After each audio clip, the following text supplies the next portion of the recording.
Hello and welcome. I'm Susan Kukuchka from the State Library of Queensland, and I'd like to welcome you all here tonight for this special QUT Fashion After Hours, part of Mercedes-Benz Fashion Festival. Before we start, can I just remind everyone to please switch off your mobile phones. If you need to come and go during the talk, just use the rear exit. There's bathrooms on level 2. And also, just for your information, we're recording this talk as we record all of our talks here at State Library. It's going to appear on the State Library website in a few weeks' time, so if you have any questions about this, please don't hesitate to come and see me or one of the staff here afterwards. As I mentioned last night at our talk that we had then, and apologies to anyone who's hearing this spiel again, libraries are not traditionally renowned for being fashionable. We're not as glamorous here as they are over at the gallery or at the Performing Arts Centre, but we do consider ourselves to be the home in Brisbane for a place to hold talks like this one on important contemporary issues. And State Library is also a strong supporter of local design through our programs and through the Asia Pacific Design Library, which is housed here on level 2. And where the State's Archive for Documentary Heritage, we have an incredible collection of art, books, photographs, AV materials, including fashion magazines and things like that from the 1920s, if anyone's ever interested in coming and looking at those. So future generations will be able to access this repository, including the recording of tonight's talk, to not only gain an insight into what we wore in 2011, but the issues that concern the fashion sector and the broader public. Which brings me to tonight's topic, Brisbane Women in Fashion, Clothing, Community and Culture, where we'll learn how women throughout the ages have used clothing as a way of connecting with one another and as a method for expressing their social and cultural identities. And of course, following our panel discussion, if you'd like to stay for a little while, there'll be an opportunity for audience questions, and we'll conclude with a market on the Queensland Terrace by One Colour and the Dharma Door. So I'll now hand over to Alison Kubler, who will tell us a little bit more about the speakers and start our conversation for tonight. Thank you.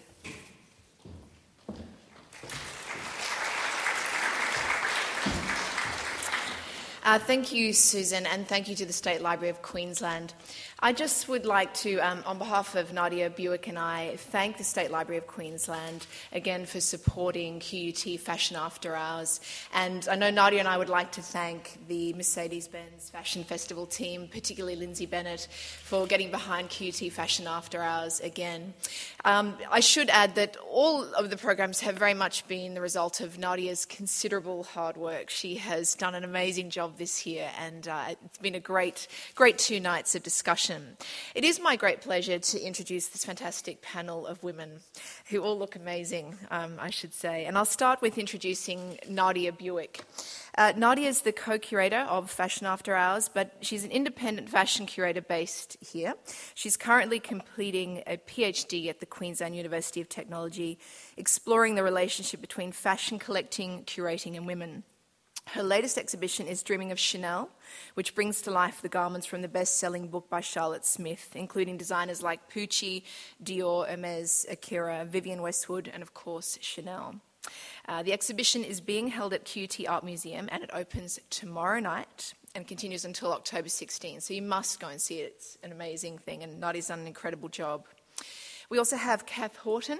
Kath is discipline leader of the fashion faculty at QUT. She's the co-founder and director of the Stitchery Collective, based in Fortitude Valley, which you're going to hear about a little bit tonight, I think. Kath teaches fashion history and theory at QUT and is interested in the aesthetics and politics of fashion. Her current work explores how fashion operates in local Brisbane communities of migrant and refugee women.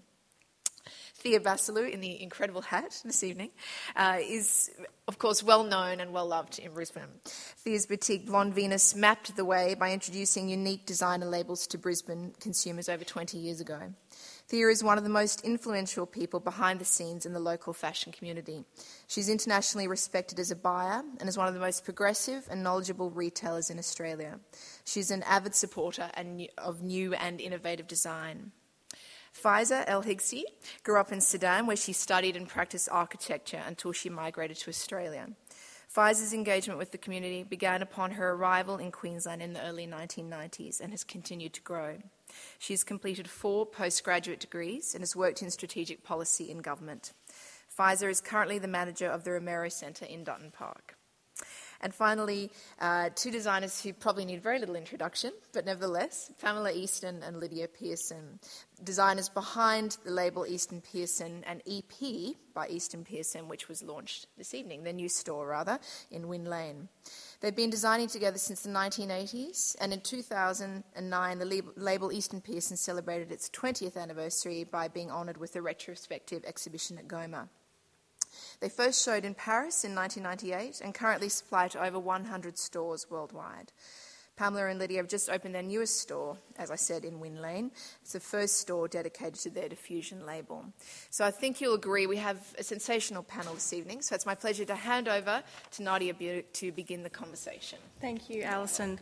Thank you, everyone, so much for being here. I suppose, tonight I really want to talk about this idea of women and fashion and this sort of, this relationship that we have. But, we've had sort of a brief introduction, I suppose, to us on paper. But I wanted to ask all of you for probably more of a personal introduction about your background, how you became involved in clothing and fashion, in your own words, I suppose. And Pamela, I might start with you if that's okay. Gee, thanks. Someone has to go first. Well, it was so long ago I can hardly remember. But I first became involved in fashion in a professional way when I began a cadetship with a company called Sports Girl. And I progressed through retail management with them and then joined the buying team. And after 10 years, I thought if I was going to work so hard, I should do it for myself. Fantastic. Lydia? Oh, well, I really came in through the back door. I was making clothes all my life. I've made clothes, and I was making clothes for friends after I finished university while I worked out what I was going to do with my life. And here I am. And how did the two of you start designing together? Well, we were friends already. And Pam came back to Brisbane after her time in Melbourne. And I had started a label with my husband. And I had 2 small babies and had really found it a big struggle working by myself. Pam was going to start a collection of her own. And her now husband, Bob, suggested that it might be a good idea if we did something together instead of competing with each other in such a small space, which it was. Good advice. Very good. Kath? Nadia, sorry, I can't remember exactly the question. The question was more sort of just, I guess, your personal history of how you became involved in clothing and fashion. Oh, okay. I can't really remember not ever really loving clothes. That's I always did. And when I was very young, I left school and studied fashion at TAFE. And I actually, at a very young age, had my own fashion business and things like that. But I've always had a bit of a love-hate thing with the fashion industry, so I've moved between kind of fashion and visual arts and backwards and forwards, and couldn't believe my good luck when I finally found a job where I could, kind of be critical of fashion but love fashion at the same time, which is where I've landed at the moment. So. Thea? I guess I was a bit similar to Kath in that from a very early age I just loved fashion and always thought that I would work in that industry somehow, and then I left school a little bit early and went to work for a bank to sort of keep my family happy that I was doing something for a while, and then ended up studying fashion at TAFE at night, and then just had to do something and decided to open the store, and would never work in any other field. Like it's just a natural thing that's makes me happy. Yeah. And Faiza? Good evening, everyone. I guess my story is a bit different. As you heard, I come from the Sudan, and I became aware of fashion through my mother. We were 4 girls, and it was very expensive to buy clothes for girls, especially, when there is a wedding or an event and so on. So my mother used to sew her own clothes. She would do her own designs, and that was fantastic for me. I always felt I was special because I was always wearing something that was unique and was made by my mother. I always used to smell my mother on the clothes when she made it. It just gave me a sense of love. So I felt very close to the idea of dresses and wearing clothes and looking beautiful and so on. And my mother was a stunning woman. She knew how to dress up. And I remember at the point in time I was walking with her down the road, and she used to wear the top, something very similar to what I'm wearing now. And whenever she's walking, she would put her little finger up like that, just to keep the tip of the top on the side. And I would be holding that tip of the finger. And all the men would be looking at her because she was very stylish. She held herself up. And I'd get really frustrated. Why are the men looking at my mom? And then start giving them the eye, and they'd look back at me and scare me, and I'd go like, okay. So I enjoyed that process. But then in Sudan, we don't have schools for fashion, We have seamstress who learn the trade on their own, and we go to them, just like my mother learned the trade on her own. So there was no way for me to study. So the next possible thing for me was to study architecture. I loved creation, I loved being creative, and I loved art. So I studied architecture, and when I came here, I got involved with women groups in the community, and we used to have our own fashion festivals and fashion parades and things like that, just playing around and looking beautiful and having lots of fun. I now run the Romero Centre, which is a centre for refugees, and we have a group of women who come quite regularly to the centre, and Kathy met them, quite a feisty group of women. We have sewing classes, very basic stuff. But I'm working on the idea of doing something similar to the social studio, utilizing the creativity of young people, the ethnic designs and the new ways of looking at things into something that could be maybe nice and innovative. Yeah, thank you. Fantastic. So do you think then, this is for everyone, whoever wants to jump in on this one, do you think fashion is a tool, particularly for young women, as a way to, I suppose, convey or express their identity to the world? Well, absolutely. All you have to do is look around at children at high school, at young girls at high school, and see how trends just morph from one day to the next. And someone who has to wear pink shorts one day couldn't possibly be seen dead in them on Tuesday morning. So absolutely, it's part of not just an individual identity, but part of belonging to a group and signifying who you are and which group it is that you're actually identifying with. And do you remember having that sort of relationship with fashion when you were growing up?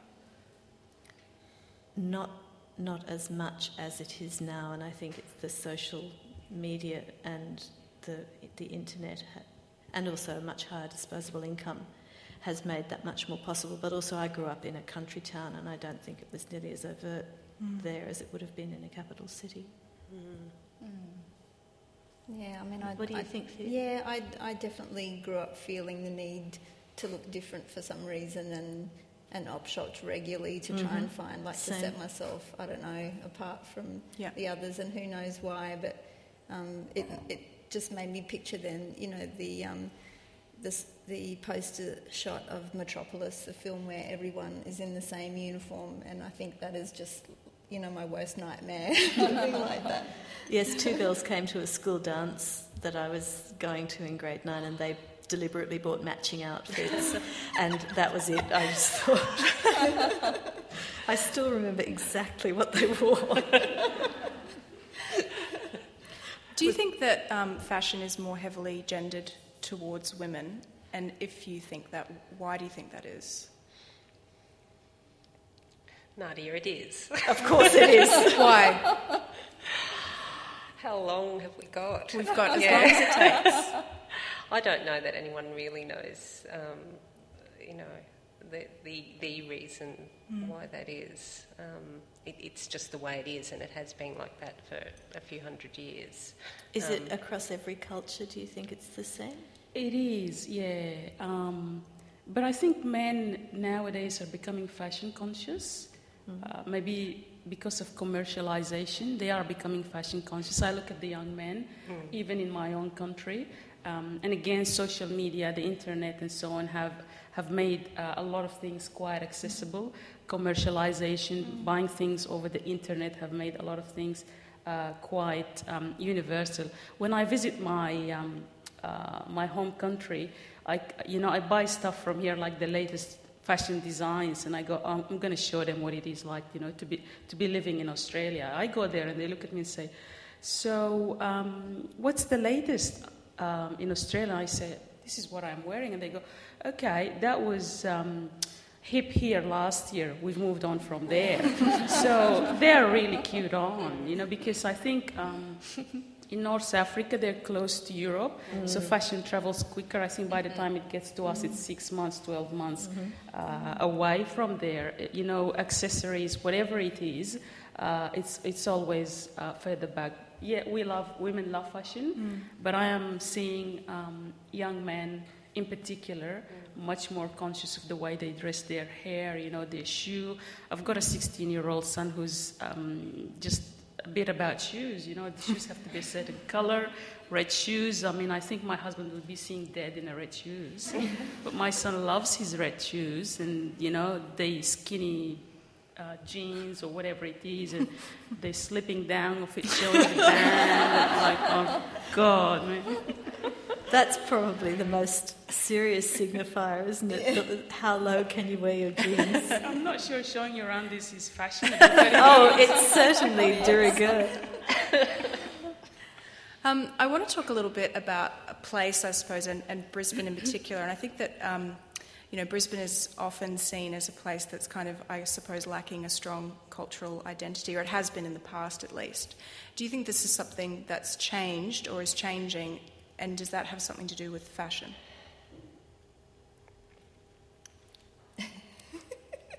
I think it has changed. I mean, we have grown as a city. I've had the store for 21 years now, so I've seen the change. I mean, I think there's good and bad things about the growth that we've had. It hasn't always been in the best way. I don't think it's right that we didn't have a cultural identity. It's a perception. I think we've had a very strong cultural identity, yeah. But it's been like a subcultural identity. Yeah. And I think that that is actually in danger of being completely lost. Yeah. Because Brisbane's becoming a much more socially acceptable place to live. Yeah. And No, it is right. Well, I hope all of you who are laughing lived here in 1975. Because really, if you told people you were from Brisbane and you were in Sydney or Melbourne or anywhere else, you were from nowhere. Yeah. And the things that we held dear in Brisbane weren't things that you could explain to anyone who wasn't actually here. Yeah. So Blonde Venus and Easton Pearson actually have quite a similar time frame. You're both about 21 years old, so you're probably the best people to actually comment on what those changes are and how they're good and how they're bad, I suppose. Yeah, I think... Oh, goodness. I think things are much more homogenous now. Yeah, they are, definitely, which has been a little bit heartbreaking for me as well. And, there's what keeps you going for 21 years, I've had this constant need to keep going. If I stop, I would get, totally bored. But I think it's just the desire to see more, and that's why we do so many events and things within the store. We do lots of art exhibitions and music events and lots of, things within the youth and art community to keep things moving and keep things happening. Otherwise, I just go crazy. And I've actually felt compelled to do more and more in the recent years because I'm scared about us losing that and still and keeping people here and keeping young people here because, they are still moving away or seem to be moving away more so than before. Like they're leaving us. Stay. What's made you stay in Brisbane when it perhaps might have been easier to go somewhere else? I think that you could say that, obviously I like living here, but I think it is that desire to keep things happening here, to keep it growing. You could move anywhere and do the same thing, so why not do it here in your hometown? And I think I know I question myself all the time. I do say that sometimes, why am I still here? But I think it is that desire to keep wanting to see it grow and more things happen and inspire, to keep that, that creative feeling happening. Thea, how long have you lived in Brisbane? How long have you been here? I've been here for around 15 years and I've seen a lot of change in that time. I remember when I first came, and you talked about the subculture, I do believe that there are not only just one, but a range of subcultures in terms of fashion, but there isn't that universal flavour that you could call a collective culture. Like, if you go to Paris, for example, and you walk down the streets, you get a sense of a degree of sophistication. You don't get that here. It is better than what it used to be 15 years ago. I think weather also has an impact. When I came here, in North Africa, people are very fashion conscious. I think the civilizations in North Africa go for thousands of years since the time of the pharaohs and so on. And so people are very socially self-conscious and the society itself is stratified. So fashion classifies you as to where you sit in the social strata or where you are. So if you are a wealthy person, you'd be dressed in a certain way. And if you're wealthy, you'd be treated in a certain way. We are lucky in Australia, we don't have that. We are very egalitarian. We don't have that social structure, of wealthy people or wealthier people treating others who are less wealthy in a non-acceptable way. But that is prevalent in many societies. And fashion is the way whereby people express themselves. So to me, fashion continues to be a political statement. The way we dress is a political statement. It tells who we are, what we are. Just looking around, we all are sending messages. I deliberately wore this today to send a certain message. Not that I am different, but I bring a culture and a heritage with me. And I think everyone dressed with something specific in their mind. The weather here doesn't allow people to dress up. I think when it's hot, you tend to dress down. And I was horrified when I first came here 15 years ago. Walking down the street, it was summer, in the middle of summer, and people were walking down the street, in singlets and hot pants and thongs. And I'm like, oh my God, what am I doing in this place? We came here from England when I was 6 or 7, and I went to the first day of primary school, the local primary school, and it was the middle of summer, and there were children there with no shoes on, and my mother said, we've come to the wrong school, there are children here who cannot afford shoes. The only reason she could possibly imagine that anyone would go to school barefoot was because they didn't have shoes to put on. Exactly. I come from a culture like that where, wealth decides how you dress. So if you don't have if you're not wearing a shoe, it means you're not a wealthy person, very much so. And I remember my mother-in-law came to visit us here some 10 years ago, and we got very excited. We took her to the Gold Coast, and kids were running around naked. Parents were walking around without shoes, and she said, God, this is a country of farmers. She never came again.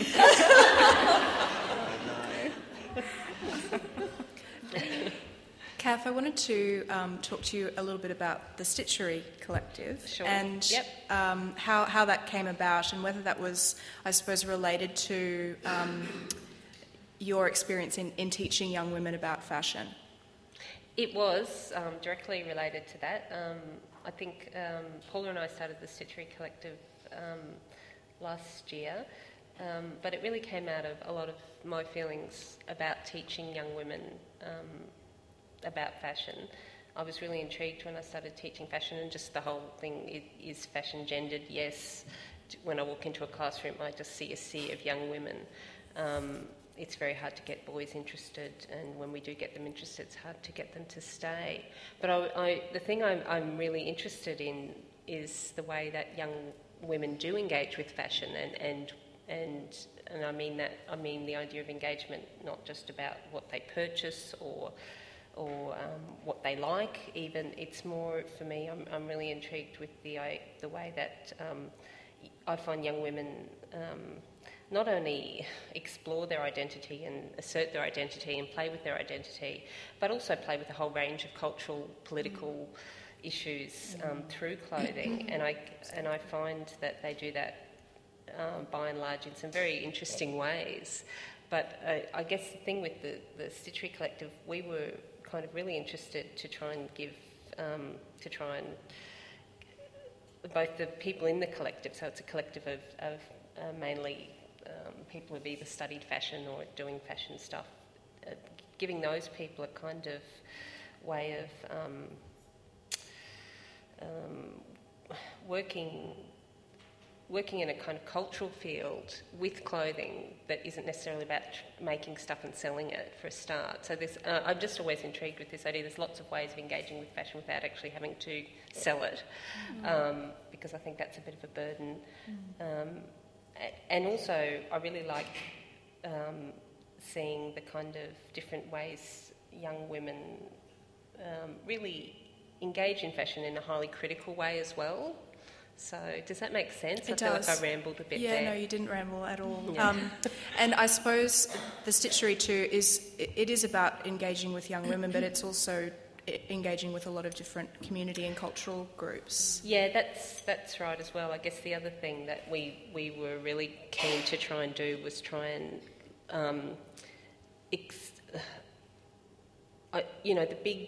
most people when they hear the word fashion think of something that is in a shop that's trendy, that women wear.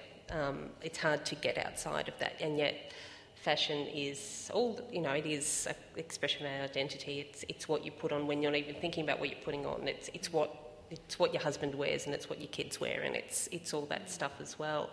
And there's a lot of people who are probably living in our culture who are sidelined from that big F fashion. And I guess Paula and I are also really interested in trying to connect with people whose clothing means something to them in a way that our clothing, to be honest, no longer does. Western clothing doesn't really have any kind of cultural significance anymore other than being fashionable or not fashionable. They're the two meanings clothing can have these days, sexy or not sexy, or, pretty or not pretty. Other cultures aren't quite so bereft, to be honest. And so I'm kind of keen to seek out examples of where there are people living in Brisbane who have come to Brisbane for various reasons, who have that kind of cultural knowledge and cultural relationship with clothing that we actually don't have anymore. It's just, I was just thinking that of my mum's wardrobe when I was little, which was really small but so precious. Yeah. And that wasn't that long ago. No. Pardon me, so... I'm sorry. That's how things have changed. We've become so fast, and now I've got racks of stuff and boxes of stuff in the garage, and we've become a bit flippant with things, haven't we? Yeah. Yeah. I'll just follow up from the significance of fashion. I think in societies that are quite old, in the sense that fashion comes through the ages and is inherited. It does mean a lot to us. So what I'm wearing today, the top, is something that my grandmother used to wear, my great-great-great-grandmother used to wear. It's the same thing. What has changed is the material, maybe the colour, but it's the same way we wear it, and it's the same length. It's still the same length of fabric that we wear it. I think it's the same in India. The sari continues to be fashionable, so it reinvents itself via a level of detail. The significance itself does not change, and it's also political in the sense that in Islamic countries, for example, fashion signifies a certain thing. So the head cover signifies a certain thing. The way you cover yourself signifies a certain thing.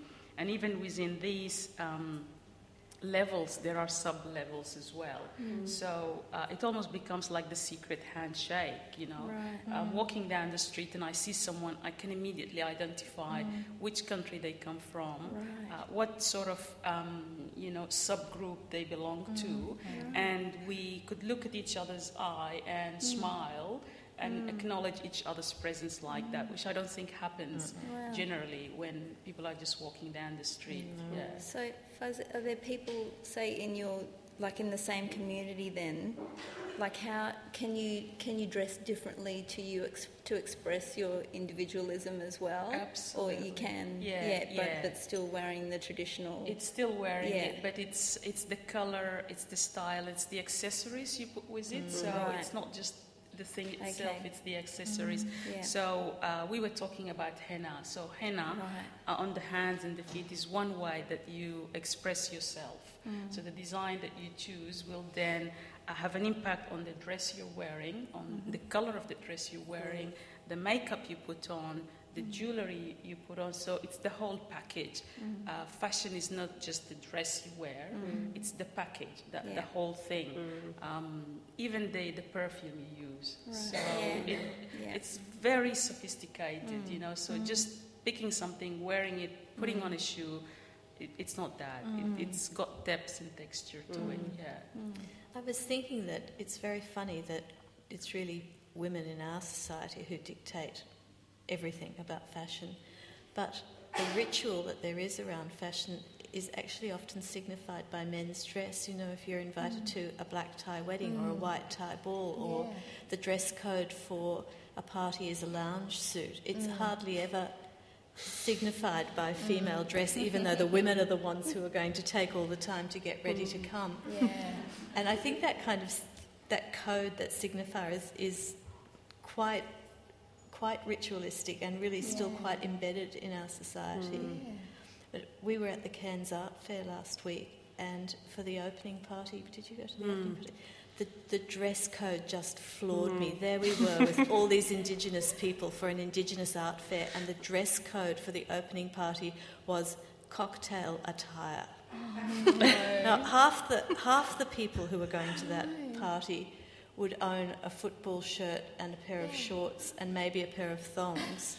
I mean, could they not have written art dress or festival dress or colourful, come as you are? It was just, I was so mortified. It was just the most sort of, it was really such a terrible faux pas, I did think.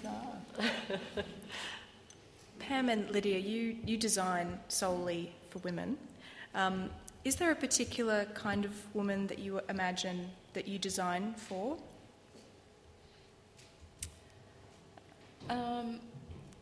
Well, I think we essentially design for ourselves. And then I think we have an image of several women who are our muses. And they're usually women who are interested in the arts, who are usually involved in an artistic career in some way. And they're usually women who are very strong and powerful and are not afraid of expressing themselves or appearing to be a little bit different or individual. With their mythical muses that we have. Okay, they're invented. Sort of, they're not sort actually of based. archetypes, right? That we have that are really quite ingrained now and really haven't changed very much, I don't think, over the years. And textiles and things like embroidery are very, very integral to your clothing. I wonder if you could talk a little bit about how you source your fabrics, who you work with to create the embroidery and the beautiful features of your garments. Well, I think everyone who knows anything about our clothes knows that we do a lot of work in India. We work very, very closely with one particular woman who helps us to facilitate everything that we do. She's extremely knowledgeable about Indian traditional clothing and tribal clothing. And we've learned so very much from her. And whenever people talk about cultural appropriation, we always have to stop and think whether what we're doing is actually something individual, something original, how much of what we've learned is just information, how much of it is actual identity and cultural ritual. And it's a very difficult question, and it's not a black and white issue. And it's something that we've thought about and agonised over quite a lot over the years. And Sudha, who is our friend in India, who we do all the work with, just is completely dismissive of the whole concept that there is any such thing. She takes our ideas and uses them on her clothes all the time, so she can't see that there's any kind of problem.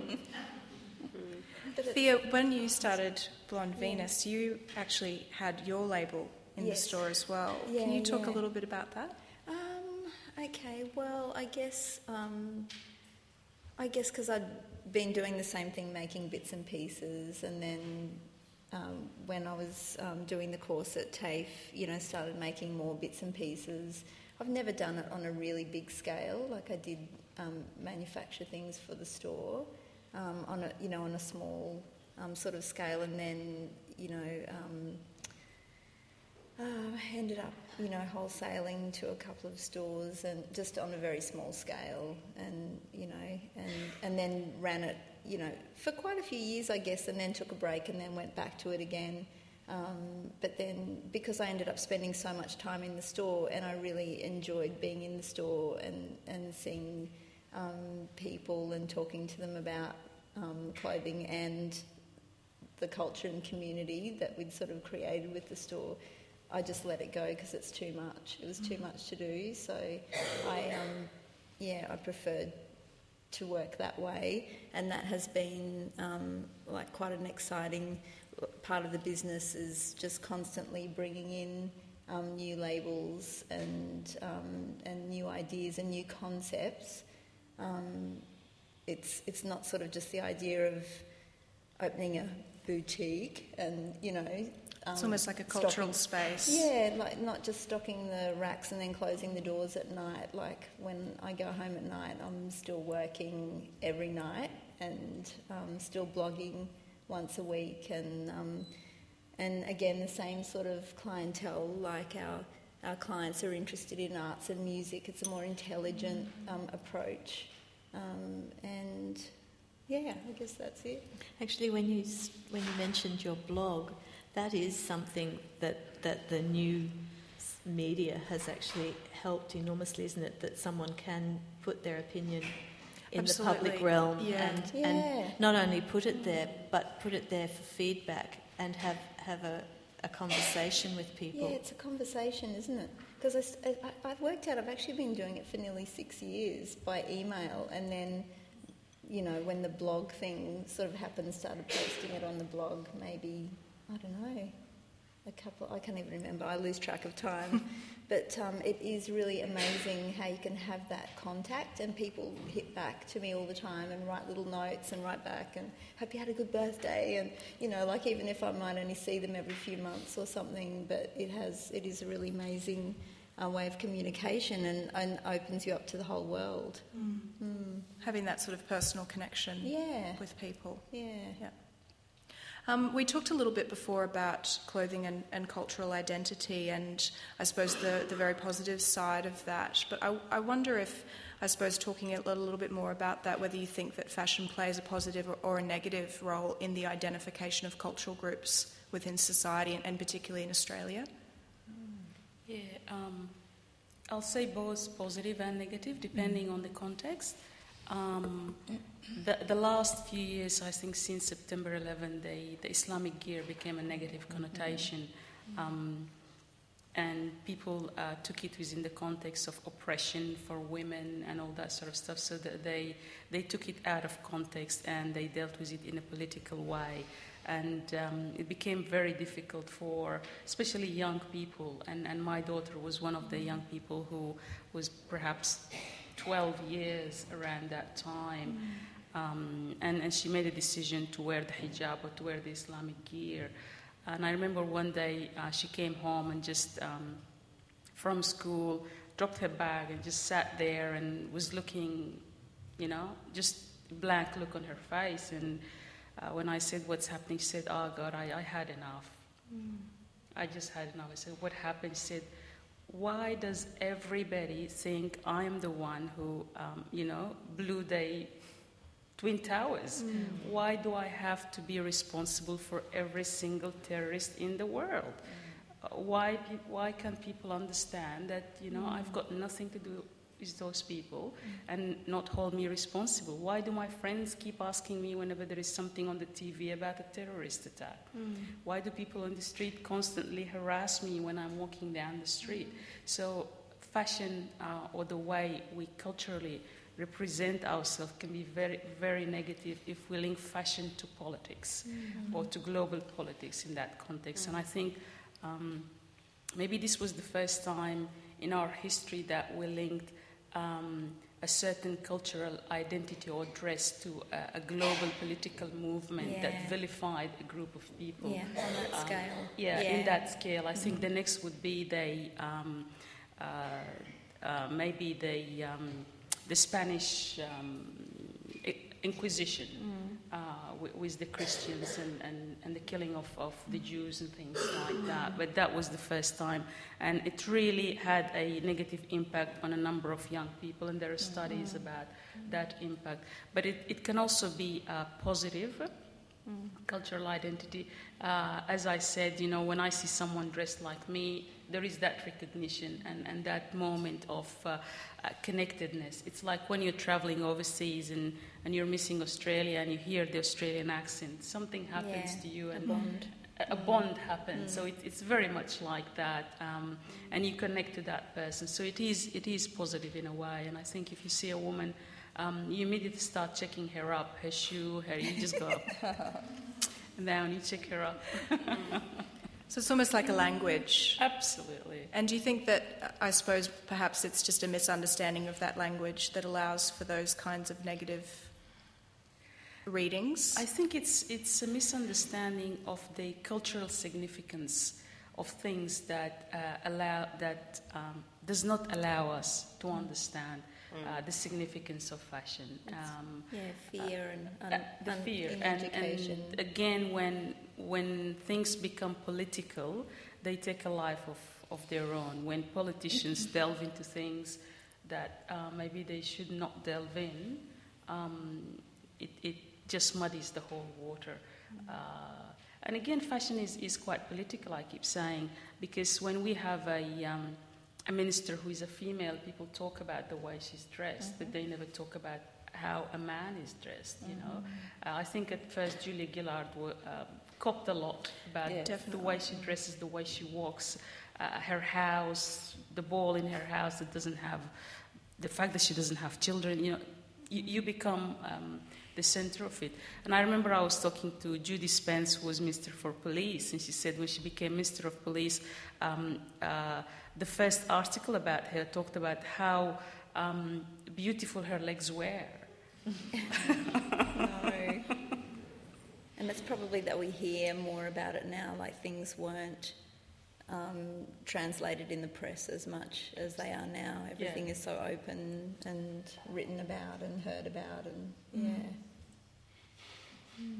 Kath, something that you often talk about is this idea of clothing as a lingua franca, as something that is kind of something that connects us all. But at the same time, we're sort of talking about, I suppose, mistranslations, and I wonder how the Stitchery sort of approaches that in the way that you, on the one hand, sort of connecting with young women who come from sort of this fashion education background, but also, say, connecting with refugees at the Romero Centre. Sorry, Nadia, what was the question? I just wonder how you sort of connect those two worlds together through the stitchery. Yeah, I mean, sometimes perhaps not very effectively. In some senses, you know, Faiza and I have had some really great chats about how fashion and dressing oneself is a bit of a lingua franca for women. It really is, and I think that kind of love of fashion is something, that love of dressing and that love of adornment is something that we're able to share across cultures. And it's one of the lovely things, you know, one of the things I absolutely love about fashion is just its diversity. I just love the fact that fashion can come, or clothing can come in so many different colours, shapes, textures, sizes. It's partly because of, you know, the fashion industry, and partly because of just the diversity of culture and the way people have dressed the body anyway. It's just a very rich aesthetic form. But you know, there's a sense in which, well, I mean, I think when you're working with when you're coming from one particular cultural standpoint and you're working with people who come from at least one other and maybe many other cultural standpoints, I think the tricky thing is always not to assume too much. Having said that, just in some of the work that Paula and I have been lucky enough to do, in some of the communities that we've been lucky enough to work with, there is a sense in which, because so many cultures still do sew and make stuff, and dressing the body is still a big part of what people do, that there is a sense when language isn't working, that it can be a way to communicate, and it can be something you can share. You might not be solving the world's problems, and you may not be, you know, even having a kind of logical conversation, but it doesn't mean that there isn't some sort of sharing and, you know, something that can happen. But I don't think it's easy, and I think one of the things I'm trying to work out now is what assumptions that I have about stuff, and, you know, I think you've just got to be careful about, you know, I think, you know, I don't really know, like, I don't know the name of what you're wearing tonight, Faiza, and I actually don't know what it means. You've spoken a bit about it, stuff like that, but I think just trying to, work out what those assumptions are that we all have, both positive and negative, and all that sort of stuff. Sorry, really rambling tonight. No, you're not at all. But what is the outcome that you are desiring from working with these other communities? I guess that there's a few different outcomes. I think what we're sort of trying to focus on at the moment is more just that cultural exchange, so that in terms of, if we look in the Brisbane context, so that we're hoping perhaps that we can kind of set up a situation where a forum or a cultural situation where, say, some of the women who are at the Romero Centre can feel that they can share part of their cultural heritage in a really healthy and positive way, and play a part in Brisbane's kind of cultural scene. So it's more of a cultural sort of thing. So that's probably the main outcome, as we've sort of talked about, is it being a cultural one. How do they do that through sewing? Well, we're still working on it, aren't we? We are still working on it, but I think one of the issues for me is the absence of other cultures within the fashion, the official fashion platform or forum. I mean, there is a fashion week happening now, but it's not a reflection of Queensland or even Brisbane. And we talk about the multicultural society, but in specific things, it is not multicultural, or it is almost monocultural with flavours of the other culture that are seen as a decoration or something nice to add, but there isn't that acknowledgement or that there isn't that acknowledgement. I'd love at some point in time for us to have a fashion festival that truly reflects the diversity, the richness that other cultures bring, or even just a multicultural fashion festival. But I think also there's the importance of not losing, like in the current generation, it would be really sad to lose a lot of those traditions. And I think from all cultures, because I was just thinking about from my dad's side, with Greek tapestry and embroidery, which was really popular with his sisters who are, you know, in their 70s, and then that hasn't really been carried on now to the grandchildren. They couldn't be bothered. They haven't got time. Will that be lost forever? And it was something that was so important. You know, like really intricate, you know, hand embroidering and tapestry work. And in every culture, there's things like that. Will that be lost if we don't encourage it through things like workshops or education? And I think the real problem is that it could be lost at the global level because with commercialization and I mean, I go back home now and most of the people are wearing jeans. The women are throwing their top. This is a top, you know. They're throwing it and wearing something else. You know, they're wearing jeans, they're wearing long shirts, or they're wearing the Saudi black abaya, the gown, because this is quite expensive. Right. People can no longer afford it, and because to be fashionable, you need to have the color of the season. So you need to be buying things all the time, and if you cannot afford it, it's easier to just buy a black abaya from Saudi Arabia that is 1/3 of the cost, and you can wear it all the time. Like so a it was little quite black dress. sad. It's kind of a similar idea to that sort of almost little black dress idea of Western fashion. Yeah. So it was quite sad when I went last year, and all my nieces were wearing this black dress. Oh, there was no colour. Is it like the Topshop version of the... that's disappointing. There was no colour around, and in a hot country, wearing a long hot dress, it just looked very bad. I said to them, "You look like a group of crows walking down the road." Of course, they didn't appreciate that. Well, we've actually been talking for about an hour, so I might actually hand over to the audience to ask some questions of our lovely panel.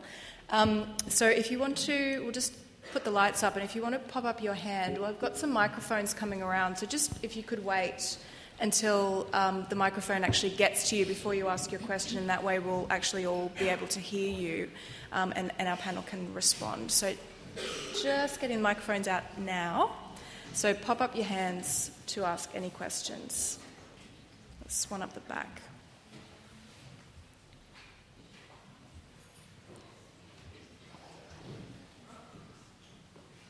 Thank you.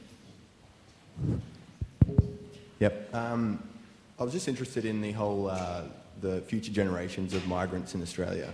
I'm half Turkish, so I've seen, like, my cousins, what's happened with them, like, them moulding into society, and seeing that transformation in their traditional clothing to more of like this hybrid between various different cultures. Are you seeing this now with African immigrants in Australia? And how do you think that will change from generation to generation? Like, is it inevitable that we're all going to be wearing pretty much a very similar thing across the world? It takes time, and it goes through phases. You said you're Turkish, right? Yeah, so the Turkish came here quite a longer time ago than the African generation. And so at first people reject their fashion. When you come first, you just want to be accepted. And so you completely reject your fashion and you adopt what is out there. You want to blend, you want to belong. You go through the next stage where you start completely adopting your fashion again and rejecting what you have first adopted. And then the third stage, you come to a hybrid stage. And I think that takes years. I'm seeing the people I came with 15 years ago now going towards a hybrid fashion, a combination of the two cultures together. So I think at some point in time, maybe 10, 15 years from now, we will start seeing something quite different, quite dynamic. And I have to say, the African community is very innovative. There is something in the blood. In their movement, in the way they dress.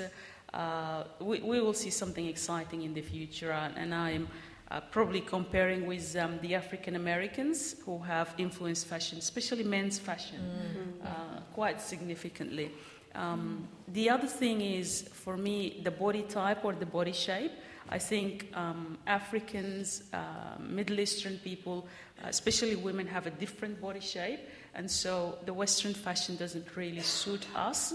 And so especially young girls are now designing their own things or looking for alternatives. So when my daughter is going to uni, she wears like 5 or 6 pieces of clothes on top of each other, just to cover herself in a way. So she wears a pair of pants. On top of the pair of pants, there is a skirt and then a long sleeve and then a short sleeve and something like that, because culturally and religiously she wants to cover her own body, but her body shape is not covered by the the normal jeans or the t-shirt and so on. So she picks and chooses different colors and different things, and sometimes it's quite exciting, the range and the hues and the things that she puts on is very exciting. So I think at some point in time we will see some innovative stuff happening.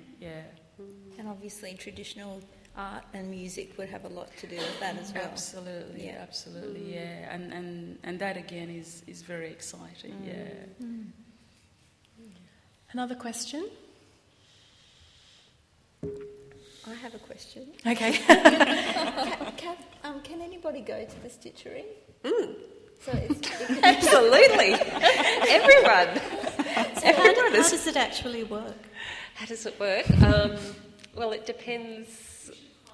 What is it and how Well, does it work? we have a space. Tell them about there's a space. So the Stitchery has a space, so that's in the Bell Brothers building, and we're open sometimes. But we have, on Sunday afternoons, we have Sunday Stitch Lounge, so that's one thing, anyone can come along. You can, if you've got the sewing project that you're doing, you can just come along and use our machines and have a bit of a stitch. And there's tea and coffee, and quite often freshly baked food, because we also like food as well as clothing. Two things that aren't normally put together, but we feel they should be put together. But we also run workshops, and yes, anyone can come along to those. So we do, this month is called Gifts of Love, so we're doing workshops where you can come along and make kind of small gifts for your best friend. So that's kind of how it works at the moment. Is that it, Paula? Have I missed anything? That's it? Yes, but all welcome, everyone welcome at the Stitchery. Any more questions from the audience? Yes? I have a question for Athena. I was just pondering on your statement before about handicrafts and that sort of lost tradition.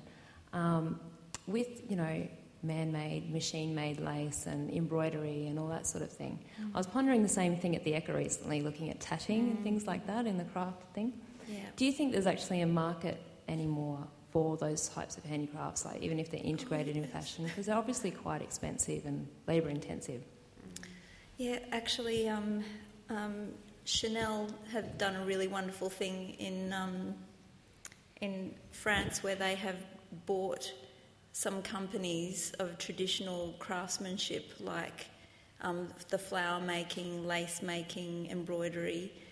They have bought those companies, some of them which were very small and perhaps dying, that were even passed down from generation to generation. They have invested in them to keep them going, and then they use them within their business and let them run independently as well, which I think is amazing. I can think of Maison Michel, the milliners, for a start. That's I forget what year they started. I think it was in the early 1900s, but they've kept them going by, again, making hats for Chanel and still making hats independently. I think it's very important. You know, like those kinds of things are so precious, and they're the things that you keep and hang on to. It's like buying a Topshop piece or buying a special piece. You know, like, sure, you might buy both. You know, you might keep both sorts of things in your wardrobe, but at the end of the day, you know, what's the one that you're going to throw out? And they're things that you can pass on, and yeah, they just hold more, don't they?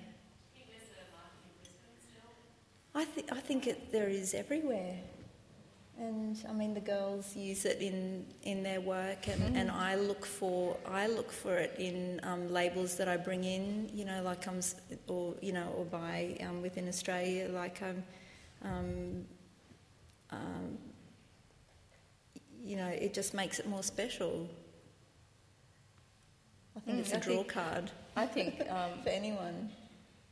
All the surface decoration that we use on our garments is executed by hand, whether it's embroidery or beading or sequining, you know, even hand-painted fabrics or you know, hand-loomed, hand-woven textiles. We often commission textiles to be hand-woven, and we feel it's a very important part of the culture to encourage, to continue, and I think there's definitely a place for it. Well, it keeps their culture and communities going as well. It keeps them employed. That's part of it as well. Well, it definitely is part of it, and it's an incredible luxury to be able to have that work done in Europe these days. Yeah. It's very expensive, and most of the big houses now, you know, work in India or other parts of the world where embroidery has been, or handcraft has been a very strong part of the culture traditionally. So yes, I think we need to really continue working with it, and there's definitely a place for it. Any more questions? Yeah, there's one down the front and one at the... I'll take you at the back there, you've got the microphone. My question's for Pam. You guys do such beautiful clothes, and I'm interested in how you get inspired year after year and where you look for your inspiration. Obviously some of it's in travelling, and how you translate that, bringing it back home and sell it in Brisbane. So I suppose my question in a really long-winded way is, how do you take your inspiration and make it fresh each year and then bring it back so it's relevant to Brisbane? I mean, I think a lot of our inspiration actually comes from our everyday life, you know, in Brisbane through, I mean, all sorts of things. And because we've worked together for so many years, we are often attracted now to the same things or similar aspects of something. But what really excites us is the skill of a craftsperson, and that is something that is amazing and is something that has taken that person many years to develop and to refine. And for us to have access to that and to use that skill in a manner in which we would like to use it is, you know, a really big privilege. There was another question down the front. I think we'll make that the last one.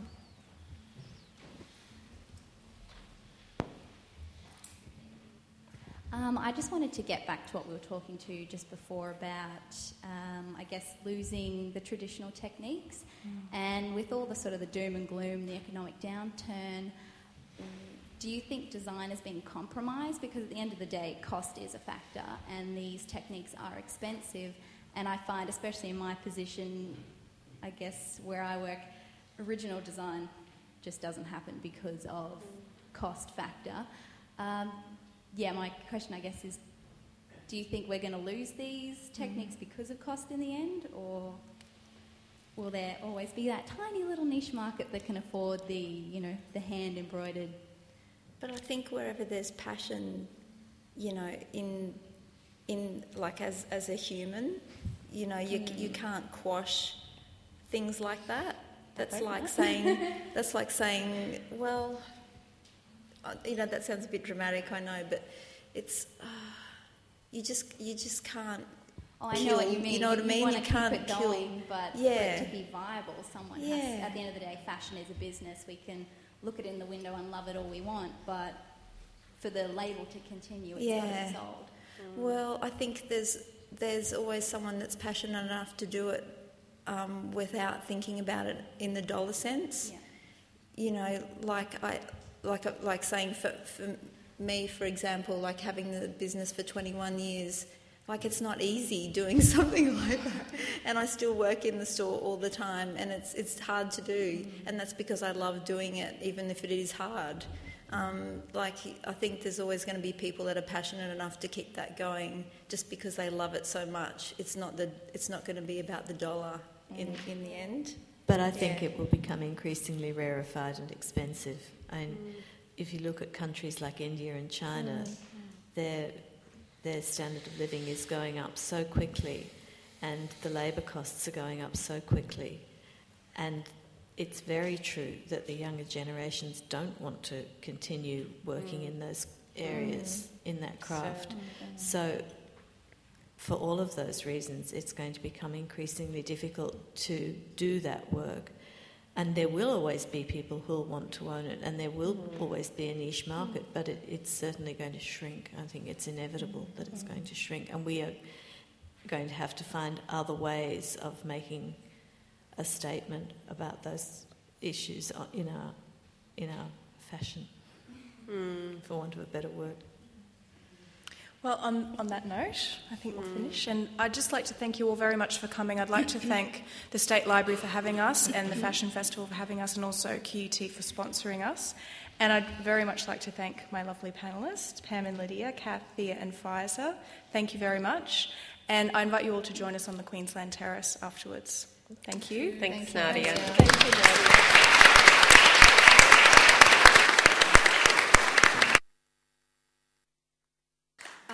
Thank you again. Thank you to our panel. It's been amazing having you here. Thank you for your expertise and time. And to reiterate what Nadia said, thank you to QUT, Mercedes-Benz Fashion Festival, and especially Nadia Buick and Alison Kubler for their commitment to making these talks happen every year. And if you enjoyed tonight's talk, you might want to return in October. We're running our Asia Pacific Design Library lecture series, which is going to explore the theme of designing for happiness, and we will have fashion designers coming and speaking at that as well. So just find out more. Just come and find out more on the State Library of Queensland website. Please join us on the terrace for an exclusive market event, and we hope to see you all again here soon. Thank you.